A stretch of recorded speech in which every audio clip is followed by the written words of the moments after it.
Si je vous dis ménopause, que me répondez-vous?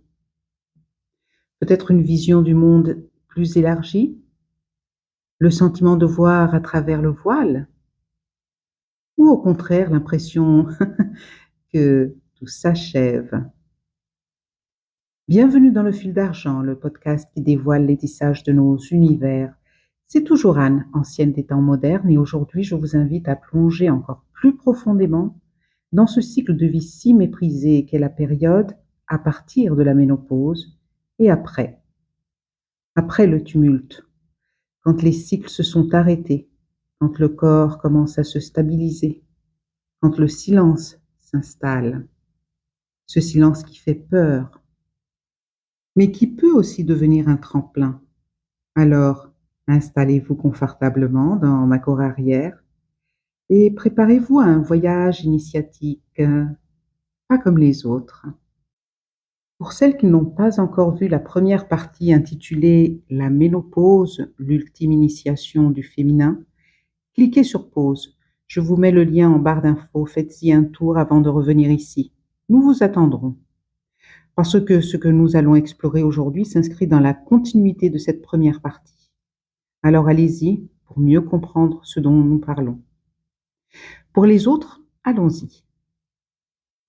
Nous avons vu que l'arrêt de nos lunes ne nous apportait pas la fin du monde, mais nous offrait au fur et à mesure que nous avancions vers la post-ménopause de beaux cadeaux.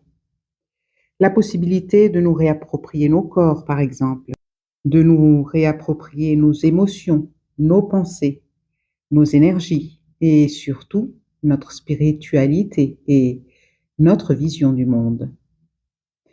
Pendant des décennies, notre énergie était rythmée par nos lunes. Un mois, nous avions envie de tout transformer. Le suivant, nous voulions juste disparaître sous une couverture. Un jour, nous étions puissantes, le lendemain vulnérables.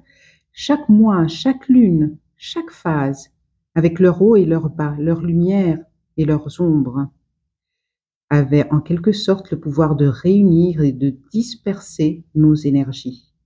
Ce mouvement en permanent faisait partie de notre vie. Et puis, cela s'arrête. L'initiation ultime pointe son nez, le passage de la ménopause. Ce perpétuel mouvement de montagne russe a laissé place à une femme plus forte, plus équilibrée, plus libre. Une femme qui peut enfin reprendre un certain contrôle sur son propre corps, mais aussi sur sa vision du monde. Et pour celles qui sont en post-ménopause, vous pouvez enfin vous libérer des anciennes obligations invisibles. Vous pouvez commencer à vous défaire des schémas du passé. Ce que vous étiez n'a pas disparu, il a été transformé, condensé et sublimé en une force intérieure immense. L'énergie ne se disperse plus dans tous les sens, elle devient votre puissance, votre boussole et votre clarté. Avant, notre féminité était essentiellement liée à la séduction, à la fertilité, à la maternité ou au regard des autres. Aujourd'hui, elle est profondément reliée à notre être intérieur, à notre sagesse, à notre capacité de créer, de transmettre, de ressentir. Le rythme du changement n'est pas un hasard, c'est le rythme cosmique universel qui traverse nos corps, nos cycles et nos vies. Ralentir devient un cadeau que nous offre la vie et notre corps. Il nous propose de nous poser, de nous écouter, de contempler, mais aussi de nous reconnecter à la nature et au cycle de la vie. Mais pour en arriver là, encore faut-il que nous ayons accepté le fait que nous nous sommes leurrés durant une vie entière. Encore faut-il que nous ayons compris les cycles de nos vies, avec leur signification, leur importance pour chacune de nous, mais aussi pour la communauté. Encore faut-il que nous ayons intégré les capacités anciennes et nouvelles de nos corps, mais aussi de notre être tout entier. Et vous, où en êtes-vous sur votre chemin sacré? Alors si l'une d'entre vous me demandait, mais comment comprendre lorsque nous n'avons pas été informés? Ou comment accepter nos erreurs et intégrer nos capacités? Eh bien, la réponse est très simple, si simple en fait. Vous avez tous les pouvoirs pour comprendre, accepter et intégrer. Vous n'avez peut-être pas eu de femme sage, une mère ou une grand-mère qui vous ait préparé à tous vos cycles et celui-là en particulier. Ce n'est pas grave. Elle non plus n'avait peut-être pas accès à ces informations, ou peut-être que si, mais qu'elles étaient opprimées et ne pouvaient rien exprimer. Mais vous portez dans votre ADN tous vos ancêtres, et parmi ceux-là, vos lignées féminines. Il suffit d'y faire appel si vous avez besoin de réponses. Et soyez sûr que vous réactiverez votre compréhension de tous vos cycles et de leur signification. Donc pour celles qui ont compris que la ménopause n'est pas une fin, que c'est une porte ouverte vers de nouvelles passions, de nouveaux projets, de nouvelles manières de nous exprimer, c'est l'opportunité de réinvestir notre temps et notre énergie dans ce qui nous nourrit vraiment. Ce qui nourrit non seulement notre corps physique, mais aussi nos réflexions, nos intuitions, ce qui nourrit notre lien à notre conscience, à notre source. Alors vous me direz bien sûr qu'entre chaleur nocturne, douleur articulaire, saute d'humeur et baisse de la libido, avoir l'envie et l'élan de se tourner vers l'avenir est plutôt illusoire. Je sais, et c'est vrai. Je suis passée par là, moi aussi. Et j'y suis encore de temps en temps. Et pourtant, la ménopause n'apporte pas que des symptômes rédhibitoires et inconfortables. Si vous arrivez à faire la paix avec votre corps et à lire d'une certaine façon vos symptômes propres à chacune, vous arriverez à un moment à remarquer cela. Avec la diminution des fluctuations hormonales, la ménopause vous apporte un rythme intérieur beaucoup plus stable.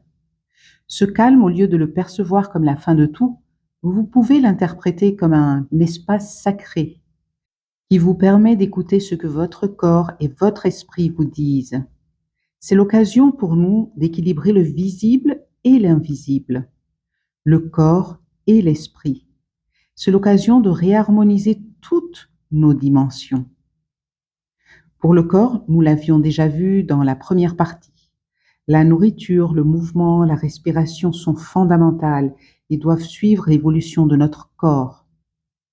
Mais surprise, c'est pareil pour le côté spirituel.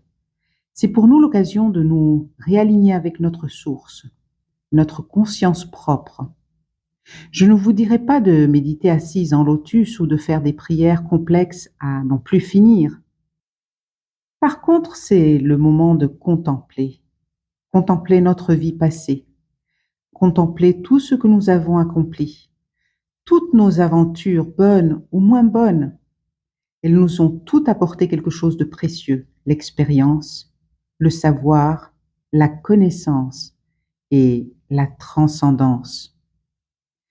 Contempler nos enfants avec gratitude, fierté, émerveillement. Ils sont devenus ce que nous leur avons insufflé et même bien plus encore. Ils sont devenus des adultes responsables. Et n'oubliez pas, leur vie, leurs choix et leurs décisions leur appartiennent désormais totalement. Vous n'avez plus ce rôle de responsable dans leur vie. Alors je vous en prie, faites-leur de la place, laissez-les respirer, décider, et soyez simplement le pilier vers lequel ils se tournent si vraiment ils en ont besoin ou ont besoin d'un conseil. C'est d'ailleurs aussi le moment de nous contempler nous-mêmes afin d'éclaircir en nous le rôle que nous voulons jouer dans nos familles, dans nos communautés ou pour nous-mêmes. Quelle partie de notre sagesse nous sommes prêtes à partager avec les autres? Contemplez aussi la nature qui nous enseigne les changements. Vous pouvez recevoir des enseignements d'un arbre, d'une fourmi, comme d'une forêt tout entière. Et ces enseignements ne sont pas bruyants. Ils se font parfois dans le silence le plus total. Ces enseignements ne coûtent pas des cents et des mille. Ils sont à la disposition de toutes, gratuitement.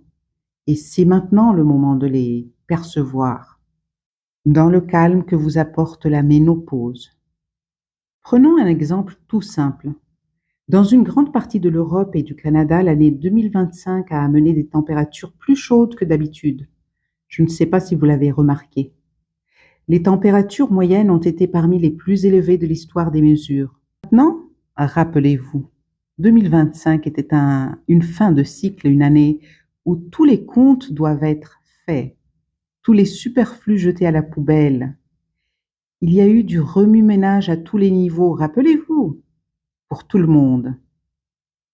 Et parallèlement, cet hiver, surtout depuis octobre ou novembre, il fait un peu plus froid que les hivers précédents, plus de neige sur les sommets, plus de vent, et un ciel qui a l'air d'être constamment gris. La fin 2025 et le début 2026 sont en train de refroidir nos ardeurs batailleuses, de laver tout ce qui n'a plus lieu d'être, tous les vieux schémas que l'humanité suivait aveuglément. La nature lave l'ancien pour faire place au nouveau, et en même temps la nature nous montre le chemin. L'arrêt, l'introspection pour mettre les bases des nouvelles aventures. Après les fins de cycle, le renouveau. Si c'est pas magnifique, cela ne veut pas dire que tout va changer pour tous sur cette planète, non. Cela montre simplement que si nous prenons le temps de contempler, au lieu de nous plaindre qu'il fait trop froid, trop humide, trop ceci, trop cela, nous pouvons être amenés à prendre conscience de certains messages que la nature nous envoie. Et ces messages nous donnent à porter notre regard vers une direction ou une autre. C'est ainsi que dans le calme que vous offre la ménopause, vous avez l'opportunité de contempler, de tirer les leçons afin de savoir quelle sera la meilleure voie à suivre, que ce soit pour vous ou pour vos familles. La ménopause et la post-ménopause, c'est aussi le moment d'écouter et surtout de suivre ses intuitions. Elles sont plus fortes et plus insistantes que lorsque nous avions nos lunes. Pas parce que nous sommes plus fortes, loin de là, mais justement parce que nous ne suivons plus les montagnes russes de nos cycles menstruels. Nous avons plus d'espace de calme et de sérénité. Et c'est au sein de ce silence que l'on peut vraiment ressentir son intuition, écouter sa petite voix intérieure. La spiritualité dont je parle ici n'a rien d'abstrait. Ce n'est pas méditer 3 heures par jour. C'est par exemple s'asseoir le matin avec son café sans téléphone, marcher sans écouteurs, respirer consciemment avant de répondre dans une discussion tendue, accepter de se coucher plus tôt sans culpabiliser. C'est concret, c'est quotidien. Mais attention, je ne fais pas partie de ces personnes qui vont vous dire de vous couper du monde ou de votre famille. Toute cette transformation se fait en réalité dans la suite logique des cycles de vie, aussi bien de votre famille que vos cycles à vous en réalité. Lorsque nous arrivons à la ménopause, c'est souvent le moment où nos enfants commencent ou ont déjà quitté le nid pour voler de leurs propres ailes. C'est aussi souvent le moment où l'on devient grand-mère ou grande-tante, vous voyez. Tout s'imbrique parfaitement et naturellement. Selon la roue de médecine des Amérindiens et plus précisément des Anishinabek, la ménopause n'est pas une sortie du cercle. Non, non. C'est un déplacement, une transition vers une autre place dans le cycle de la vie. Dans cette roue, les 4 directions représentent entre autres les âges de la vie. L'Est, c'est la naissance, la vision première. On naît à l'Est lorsque nos parents sont à l'Ouest. Ils nous regardent en face et nous guident pour nos premiers pas. Ils posent les tuteurs qui nous élèveront de façon droite et alignée, tandis que nos grands-parents sont au nord, plus près de nous. Ils nous cajolent, nous gardent, nous choyent. Ils sont aussi plus près de nos parents. Eux peuvent se sentir soutenus et se tourner vers eux pour des conseils, par exemple. Le sud, c'est la croissance et l'élan. À nos premières lunes, nous arrivons au sud, lorsque nos grands-mères, qui se trouvent en face, au nord, peuvent nous guider dans ces premiers pas de la vie de femme. Ce sont elles qui font alors notre éducation, tandis que nos mamans sont un peu plus près de nous. Elles continuent à nous élever, mais en même temps deviennent plus proches. On peut mieux livrer nos secrets. L'Ouest, c'est le temps des transformations intérieures. Lorsque nous amenons nous-mêmes au monde nos enfants, nous entrons dans la phase Ouest, l'introspection, la transformation, la transmutation. La jeune fille devient maman. La désinvolture se transforme en responsabilité. Responsabilité envers ses enfants, son conjoint, mais aussi ses parents. Et ce qui est souvent oublié, responsabilité envers soi-même. Et le Nord. Le Nord est le territoire de la sagesse, de la transmission, de l'autorité tranquille. Entrer dans la ménopause, c'est commencer son chemin nord. Lorsque nous avons nos premiers symptômes de préménopause, nous nous dirigeons vers le nord. La nuit qui fait naître la sagesse, le froid qui ralentit le corps. Et là, notre rôle commence à changer. Et nous pouvons maintenant transmettre nos savoirs aux générations qui nous suivent. Si je m'appuie ici sur la roue de médecine des Anishinaabe pour éclairer les cycles de la vie et la transition de la ménopause, c'est avec un très profond respect, sans aucune volonté d'appropriation, mais dans la reconnaissance humble que les peuples premiers, partout sur la terre, portent des sagesses essentielles sur les lois du vivant et l'ordre cosmique, dont nous avons beaucoup à apprendre. Alors vous voyez, dans cette roue de médecine, tout est interconnecté. Il n'y a pas de séparation entre les jeunes et les moins jeunes. Il y a des relations aux autres, aux vivants, à soi-même, qui évoluent. Des relations qui évoluent. Quand le corps change, tout l'être est invité à se réaligner. La ménopause devient alors un moment d'écoute profonde, un appel à réharmoniser toutes nos dimensions. Et c'est cet appel qui, si on le suit, nous amène à plus de sagesse, mais aussi et surtout à plus de spiritualité incarnée, ancrée. Et pour ma part, je dirais même émouvante. Je suis née et j'ai grandi en Afrique. Ainsi, j'ai appris que les aînés portent la mémoire du peuple. C'est d'ailleurs l'une des raisons pour lesquelles les aînés sont respectés en Afrique. Leur parole est dense, ancrée, et on les écoute. Quand le cycle menstruel s'achève, un autre pouvoir émerge, celui de donner la vie par la parole, par la présence, par la vision. À ce moment de la vie, nous devenons souvent un pont, un trait d'union entre ce qui a été et ce qui vient. Bien sûr, comme nous l'avons vu dans l'épisode précédent, il faut d'abord passer au travers de cette transition. Nous devons accepter que nous passons de la femme cyclique à la femme qui a tous les cycles en elle. Nous devons redevenir les tisseuses de nos savoirs. Cher ami, votre corps est votre guide. Il n'est pas un obstacle ni une trahison. Chaque sensation, chaque bouffée de chaleur, chaque changement émotionnel est un message précieux. Apprenez à l'écouter, à le respecter et à en tirer les enseignements qu'il vous donne. Acceptez la lenteur comme un cadeau.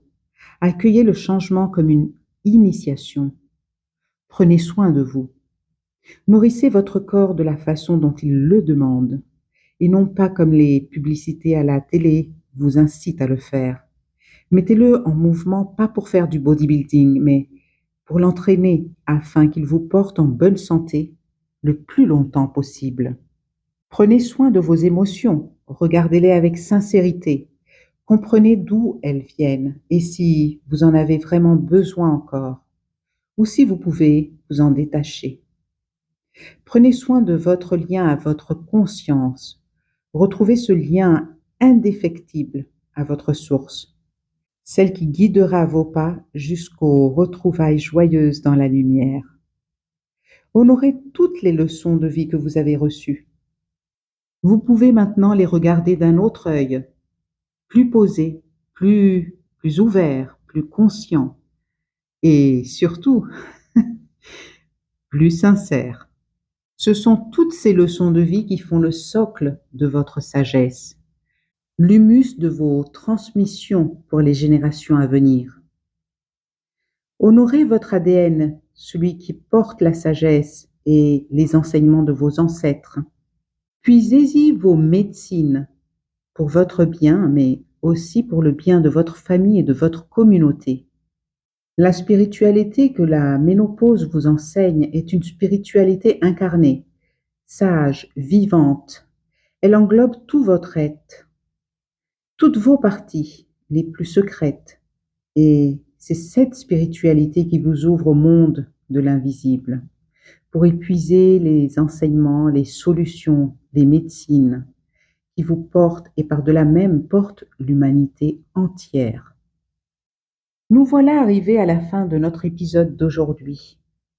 Merci du fond du cœur d'avoir voyagé avec moi à travers cette transition sacrée, cette initiation autour de la ménopause.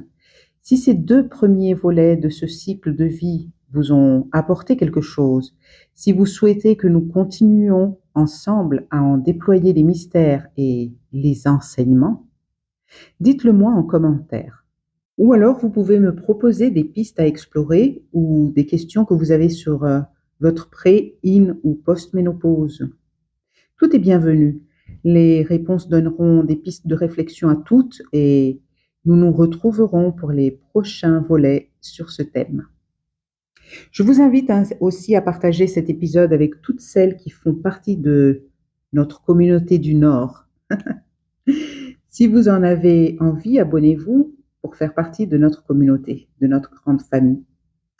Bien, vous avez maintenant l'habitude. C'est le moment de notre petit jeu du jour. Je vous invite à prendre un moment de silence et demandez-vous, à quelle étape de cette transition je me trouve en ce moment? Quelle part de ma sagesse est prête à émerger maintenant? Une fois que vous avez vos réponses, laissez-les mûrir et voyez où cela vous amène. Pour notre prochain épisode, je n'ai pas encore décidé un sujet en particulier. Il y en a tellement qui tournent dans ma tête, comme par exemple le sujet des choix et comment prendre nos décisions, ou spiritualité au quotidien, ou encore les petits tips pour les grands bobos. Bref, on verra. Soit je choisirai un thème, soit vous me proposerez le thème qui vous inspire en ce moment. D'ici là, je vous souhaite une belle continuation et de belles énergies. Prenez soin de vous et surtout, n'oubliez pas, votre fil tisse plus loin que vous ne le pensez.